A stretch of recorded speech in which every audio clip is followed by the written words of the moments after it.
Shalom peuple de Dieu, je suis dans la joie de revenir encore au milieu des jours. C'est votre humble serviteur, l'évangéliste Michel Banfou. Je viens encore avec un message de notre Seigneur pour ses enfants de par les mots. Si vous permettez, avec toute humilité, je vais prier pour la parole. Grand Maître Saint-Esprit de Dieu, le véritable Dieu. Christ est le puissant ressuscité. L'agneau immolé. L'Esprit qui règne dans l'éternité. Sois béni, Seigneur. Sois glorifié, sois élevé. À travers le message de ce jour. Merci pour cette grâce, opportunité que tu m'as offerte, Seigneur, de parler de ta part. Déverse l'onction dans le Seigneur. Embrase tout ce qui n'est pas de toi en moi. Et tout ce qui sortira de ma bouche, Seigneur, mets-le par le feu d'autorité, Seigneur, puisse renverser les jours et les forteresses. Claire les yeux spirituels, illumine les yeux de tes enfants, et que tes parents puissent changer leur vie, tomber dans une bonne cuteur pour porter des fruits, beaucoup de fruits dans la vie de tes enfants. Règne au milieu de Dieu jusqu'à la fin. Tous ceux qui n'honorent pas ton nom, tu t'expliques et ne confessent pas ta seigneurie, ton autorité, sois chassé loin de ce lieu. Je te prie, au nom du puissant ressuscité, le Fils du Très-Haut, Christ, le roi des rois, le Seigneur des seigneurs. Amen. Nous allons lire la parole du Seigneur dans Jean chapitre 16, versets 22 à 24, et nous allons continuer. Nous avons deux versets à lire. Nous allons lire encore Évangile de Jean chapitre 1er, verset 3. J'ai lu la parole du Seigneur dans Jean, Évangile selon Jean, chapitre 16, versets 22 à 24. Vous aussi maintenant, vous voilà triste, mais je vous enverrai de nouveau, et votre cœur sera dans la joie. Et votre joie, nul ne vous l'enlèvera. Ces jours-là, vous ne me poserez aucune, ces jours-là, vous ne me poserez aucune question. En vérité, je vous le dis. Ce que vous demanderez au Père, il vous le donnera à mon nom. Jusqu'à présent, vous n'avez rien demandé à mon nom. Demandez et vous recevez pour que votre joie soit parfaite. Je continue l'évangile de Jean, chapitre 1er, verset 3. Tout fut par lui, et sans lui, rien ne fut. Ce qui fut en lui était la vie, et la vie était la lumière des hommes. Parole du Seigneur. Bien-aimés, le thème de notre message de ce jour est Christ est le centre de gravité de toute vie. Notre message de ce jour a pour terme Christ est le centre de gravité de toute vie. À la porte de son avènement, le Seigneur commençait à enseigner et à avertir ses disciples de ce qui va leur arriver après sa crucifixion. À cette époque-là, les disciples étaient maltraités et tués. Et ces gens-là qui faisaient cela croyaient rendre un culte à Dieu. Or, ils étaient totalement dans la fausseté, dans le faux, totalement dans la désobéissance. Toute personne qui se dit enfant de Dieu doit, ou qui se prétend dire enfant de Dieu, doit obligatoirement connaître le Père, le Fils, qu'il a engendré. Toute personne qui se dit enfant de Dieu doit connaître le Fils, ou qui se dit prétend connaître Dieu, doit obligatoirement connaître le Fils qu'il a engendré ou son Fils unique. Car Christ et le Père font un. Tu ne peux pas prétendre connaître Dieu sans pour autant connaître le Fils, son Fils unique, qui n'est qu'une partie de lui-même. C'est pourquoi la parole que nous venons de lire ici, dans l'évangile de Jean, chapitre 1er, verset 3, est que tout a été fait par lui et pour lui seul. La parole nous a dit ceci. Tout a été créé dans notre version, on dit, par Christ, et sans lui, rien n'a été créé. Donc, le Seigneur, Christ est le roi, est le centre de gravité de toute la création. Si nous pouvons le dire ainsi, ou de tous les êtres humains. Quand on parle de toute la création, parce que toute la création prend vie à travers le Seigneur. Étant enfant de Dieu, nous devons mettre Christ au centre de notre vie. Christ est le centre de gravité de toute vie. Tu ne peux pas vivre sans Christ. Tu ne peux pas prétendre vivre sans Christ. Si tu vis, je parle de la vie que tu vis, ce n'est pas une vie. Pour vivre la vie, il faut avoir Christ en soi.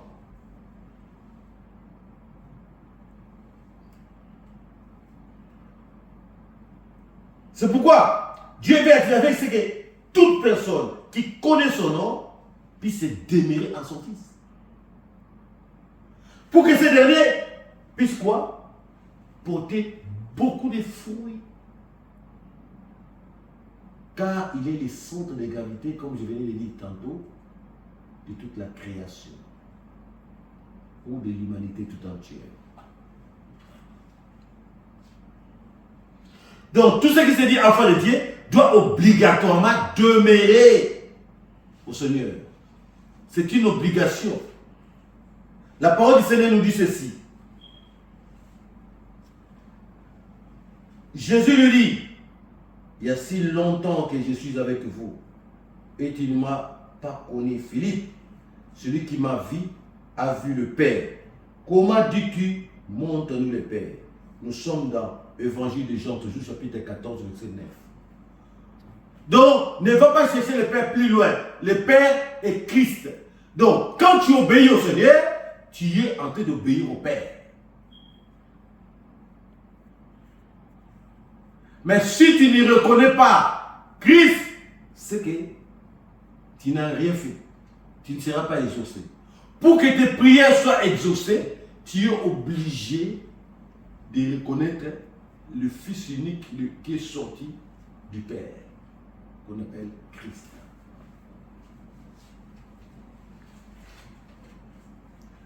Bien-aimés, nous servons un Dieu juste, un Dieu compatissant, miséricordieux, qui est là, la connaît bien sûr, mais riche en beauté, en fidélité. Donc, une fois personne qui accepte Christ, Dieu dans la vie, doivent vivre avec Christ en lui. À travers quoi? À travers sa parole. Toutes personnes qui se disent enfants de Dieu doivent vivre, s'approcher du Seigneur, faire un avec lui, de sorte que ces derniers puissent porter des fruits. Donc, pour porter beaucoup de fruits, ou pour que tu sois exaucé, tes prières soient exaucées, et tout ce que tu demanderas au nom du Fils, que le Père puisse te l'accorder, bien aimé, il y a 3 conditions. La première condition, tu dois venir auprès du Seigneur, accepter le Seigneur de ta vie. La seconde condition, tu dois demeurer dans le Seigneur. Pourquoi demeurer dans le Seigneur? Parce que si tu ne demeures pas dans le Seigneur, tu ne peux pas porter des fruits. Et la troisième condition, tu es obligé de porter des fruits. Et ces fruits doivent demeurer en toi. Et dans les fruits que Dieu le Père et le Seigneur parle, c'est les fruits quoi? De la parole du Seigneur. Mettre la parole de Dieu en Christ, et puis que cette parole puisse se manifester, que tu puisses le mettre en pratique. Et à travers cela, les fruits de l'amour doivent se manifester en toi. Les fruits de l'obéissance. Les fruits de la piété. de la crête de se manifester en toi. Et en ce moment-là, tout ce dont tu auras besoin, tu demanderas au Père, tu demanderas, le Père te l'accordera à travers son Fils. Dieu ne nous s'identifie à nous qu'à travers son Fils unique. Pourquoi? Dieu ne peut pas s'identifier à toi directement. Pour que Dieu puisse s'identifier à toi, il s'identifie à toi à travers l'esprit de son Fils qui est à nous. Quelle vie que tu veux, puisque sans le centre de gravité, tu ne peux pas vivre. C'est comme une voiture qu'on a mis, comment on appelle ça? Des criques. C'est comme une maison qui est posée sans fondation sur la terre. Une maison construite comme ça sans fondation. Donc, le soubassement, le pesanteur, lui qui attire tout, c'est le Seigneur, Jésus-Christ. Pour bien vivre ta vie sur cette terre, tu es obligé, ou tu es dans l'obligation de demeurer dans le Seigneur. Premièrement, d'accepter Seigneur ta vie et de demeurer à lui et de porter beaucoup de fruits. Pour que la vie de Christ puisse se manifester en toi. Puisqu'en dehors de notre Seigneur, il n'y a pas de vie. Vous avez la parole du Seigneur bien-aimé.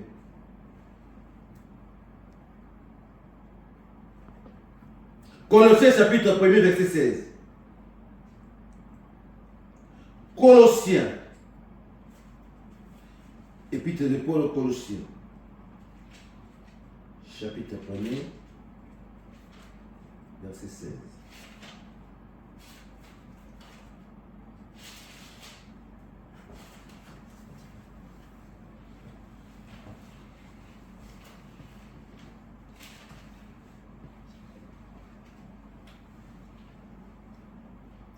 Colossiens chapitre 1er, verset 16.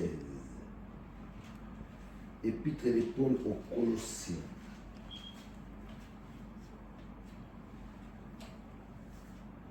J'ai lu la parole au nom du Seigneur. Écoutez ce que la parole nous dit.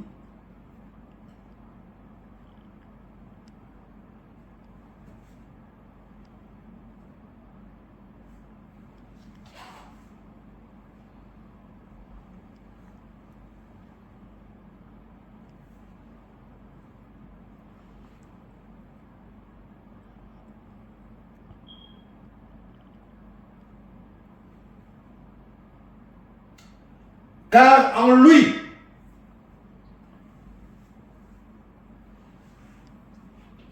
ont été créées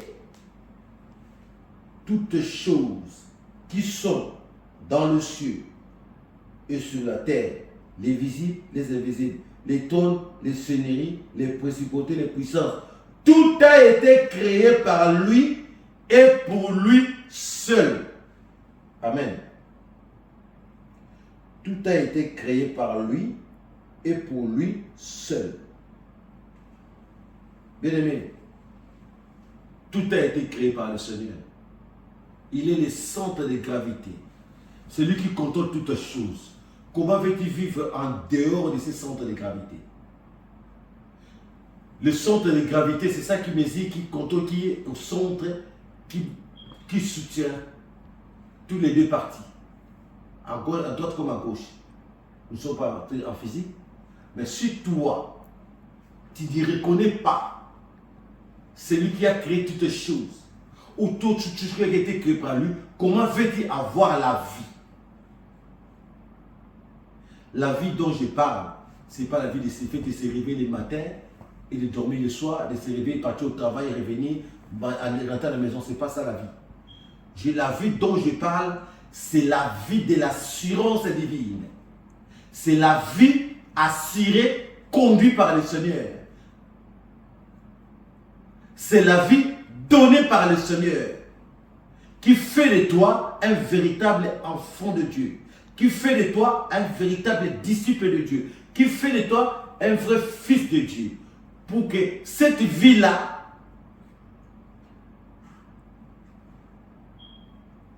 qu'on appelle, qui va te permettre, qui va me permettre à ce que tu puisses hériter le royaume de cieux. La vie éternelle. Amen. Donc, bien aimé, le Seigneur est notre centre de gravité. Le Seigneur, c'est lui qui permet à ce que tout est centralisé par le Seigneur. Bien aimé, se lever le matin, dormir le soir. Se réveiller le matin et dormir ne doit pas être une habitude. Dormir le soir, se réveiller le matin ne doit pas être une habitude. C'est une grâce, c'est une faveur que Dieu t'accorde pour te dire de t'arranger ce qui ne va pas dans ta vie, d'essayer d'arranger ce qui ne va pas, que tu puisses l'arranger. Parce que beaucoup qui dormaient avec toi, d'autres même dormaient à même heure que toi, même si vous êtes pas au même endroit, ils ne se sont pas réveillés. Ça ne vous est jamais arrivé, vous dormez deux même ensemble, sur le même lit. Et toi tu te réveilles, l'autre ne se réveille pas. Êtes-vous déjà posé la question de savoir pourquoi il ne s'est pas réveillé? Et pourquoi moi je suis réveillé? Tu ne t'es pas réveillé par ton réveil. Parce que les réveils ne réveillent pas.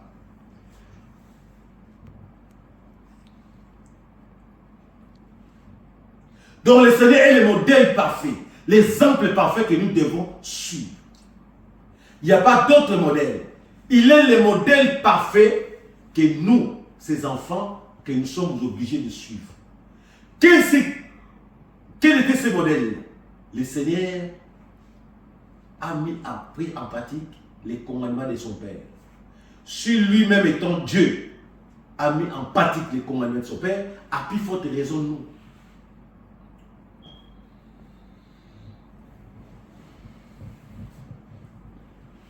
Qui sommes les bois secs.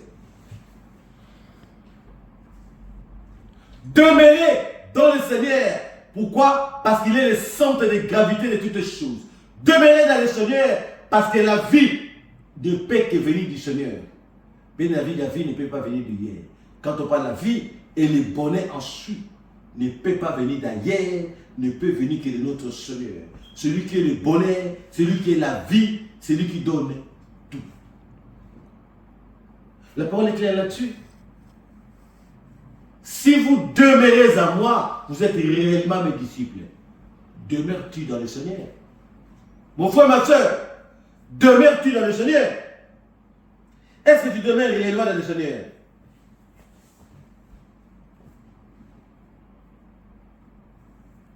Il y a une chose que beaucoup de gens oublient. Nous ne sommes pas sortis, venus sur cette terre de nous-mêmes. Nous venons de lire ici. Tout a été créé par lui et pour lui. Et c'est lui qui nous a choisis. Et ce n'est pas nous qui l'avons choisi. Alors, nous devons pas vivre selon notre propre volonté. Ou bien au contraire, nous devons vivre selon la volonté de celui qui nous a choisis, de celui qui nous a créés, de celui qui nous a appelés avant l'existence de toutes choses.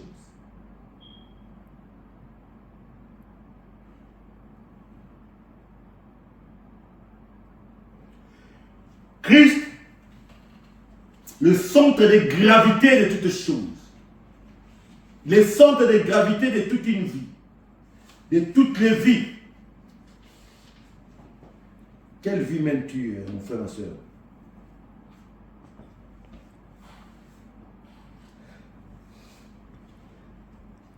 Le Seigneur, qu'est-ce qu'il nous attend de nous? Le Seigneur attend à ce que nous puissions lui renvoyer la sincère. En faisant quoi? Sa volonté. C'est simple exercice qu'il nous demande. Dieu ne demande pas plus. Il déverse ce que quoi? Nous puissions faire sa volonté.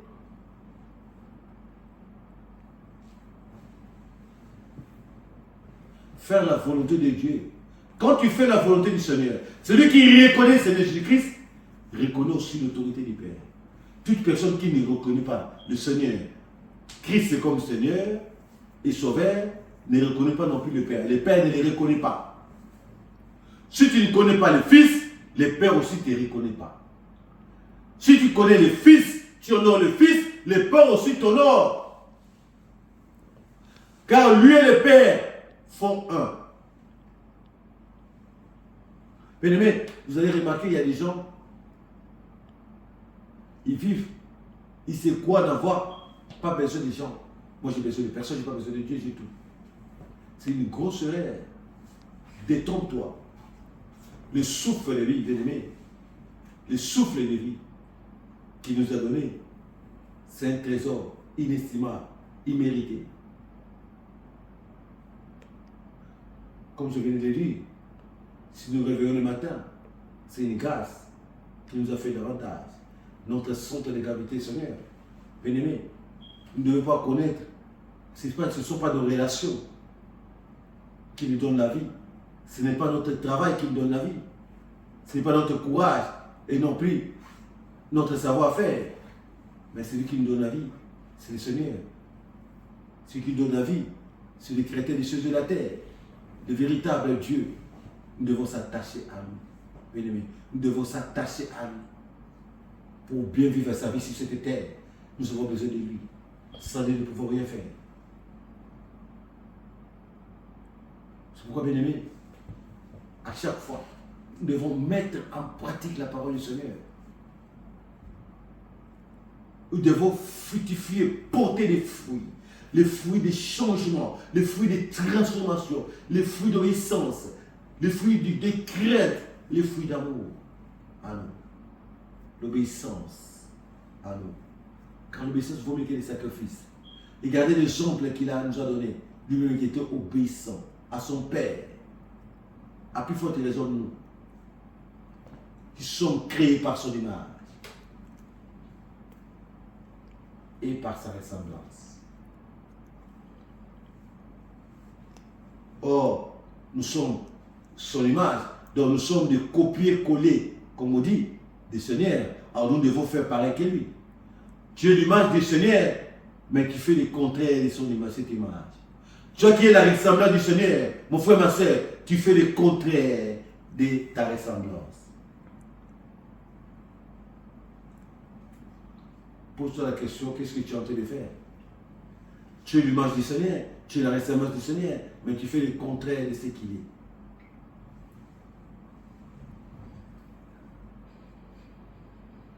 Tu ressembles au Seigneur. Là, il t'a donné tel qu'il est, tel que nous sommes. L'image et la ressemblance. Ressembles-tu réellement à Dieu? Ressembles-tu réellement à ton Seigneur? Si tu prétends ressembler au Seigneur, alors, où sont tes œuvres? Où sont les fruits de ton appartenance au Seigneur? Nous venons de dire ici, est-ce qu'il y a le fruit de l'obéissance en toi? Est-ce qu'il y a le fruit de la crainte à toi? Est-ce qu'il y a le fruit de l'amour en toi? Si tu n'as pas ce fruit en toi, c'est que tu ressembles pas au Seigneur, mais tu ressembles à qui? Toi qui es la ressemblance et l'image de Dieu, mais tu fais le contraire de ton image, ta ressemblance. C'est la honte de ton image. Avoir l'image de Dieu, c'est une grâce. Toi qui es l'image de Dieu, mais tu ressembles, tu fais les actes, tu poses des actes comme un animal. L'image de Dieu est la ressemblance de Dieu. Pose des actes comme un animal. Les places des animaux, c'est dans la forêt.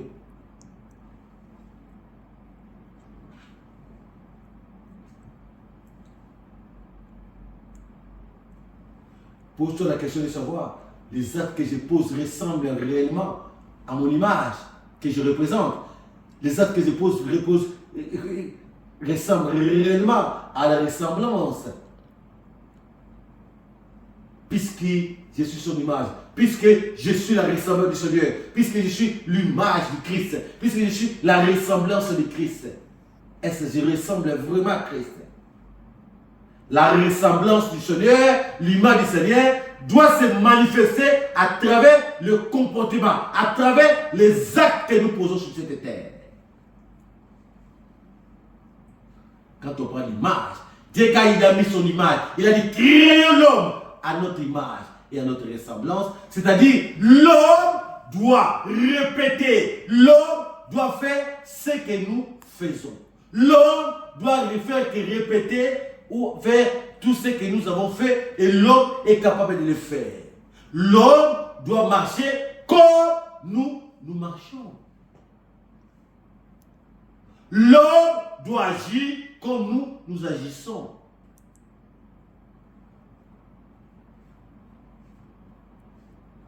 Est-ce que c'est réellement le cas pour toi?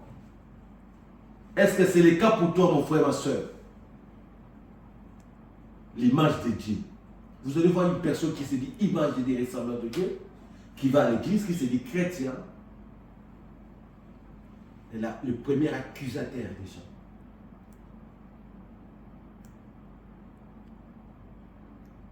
Tu trouves à cette personne la culpabilité, tu trouves à cette personne la jalousie, tu trouves à cette personne la haine, tu trouves à cette personne la colère, tu trouves à cette personne la méchanceté, tu trouves à ces derniers le mensonge,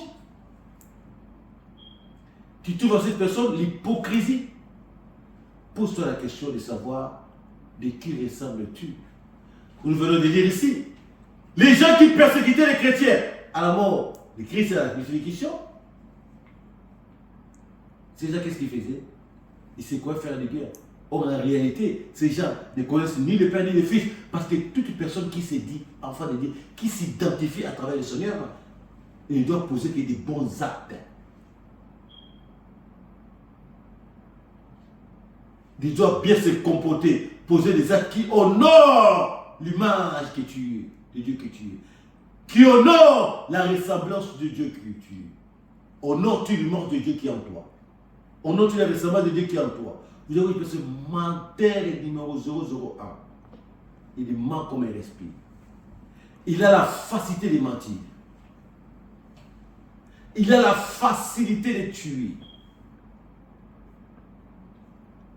À cause de l'argent, il a la facilité de sacrifier les gens. Tu sacrifies ton propre image. Tu sacrifies ta propre ressemblance. À cause de l'argent. À cause des richesses. Pose-toi la question de qui ressembles-tu? Christ est le centre de gravité de tous les êtres humains. Je suis encore plus là. Christ est le centre de gravité de toute la création. Pourquoi? Parce que toute la création trouve son origine et sa fin par le oui qu'on appelle le Fils de Dieu. Christ est le roi des rois, le Seigneur des seigneurs. C'est pourquoi, bien aimés, nous qui sommes l'image du Christ, nous devons honorer cette image à travers nos actes, à travers nos comportements, à travers notre façon d'agir, à travers notre façon de faire. Car le monde et tout ce qui en fait passeront. Ceux qui vont rester, ce sont les vraies images et les vrais ressemblants de Christ.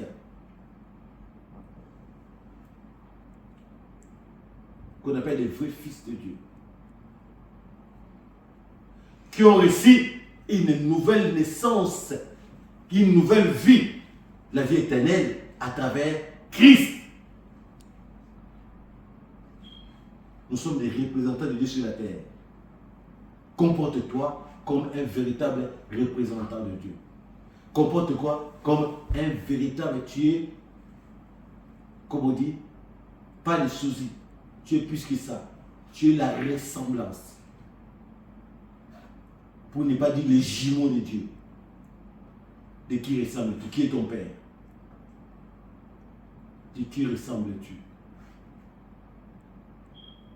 Alors, les actes que tu poses doivent symboliser, doivent t'identifier. Identifier réellement qui est réellement ton Père. Quels sont les actes que tu poses? Est-ce que tes actes ressemblent réellement à ton Père?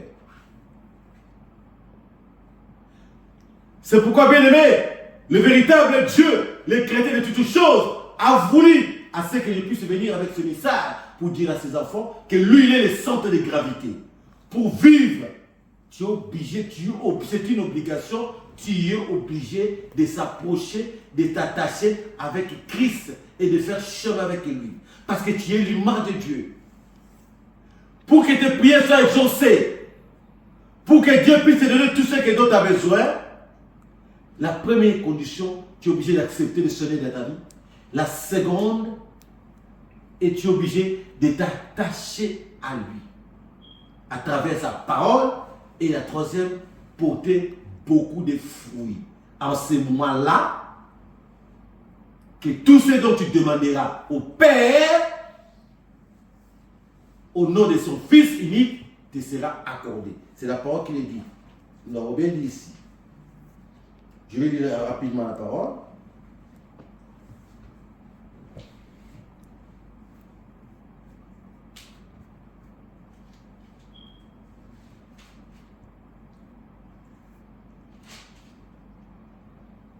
Nous sommes toujours dans l'évangile de Jean.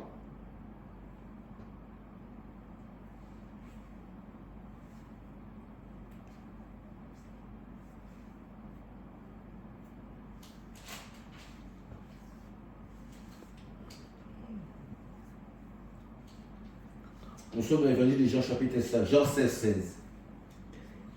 Ce n'est pas vous qui m'avez choisi, mais c'est moi qui vous ai choisi et vous ai établi pour que vous alliez et portiez du fruit et que votre fruit demeure, afin que tout ce que vous demanderez au Père en mon nom, il vous les donne.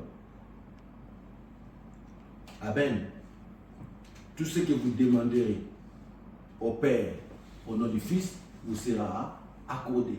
Mais la condition qui vous est posée, c'est quoi? C'est de demeurer dans le Seigneur pour porter du fruit. Pas demeurer dans le mal, demeurer dans le bien. Parce qu'en bas, le Seigneur, les fruits dont le Seigneur nous parle, c'est les fruits de l'amour. Toute personne qui aime son Dieu, il doit faire quoi? Il doit mettre en pratique, il doit obéir, appliquer la parole de son Fils unique. Que Dieu vous bénisse et bénisse sa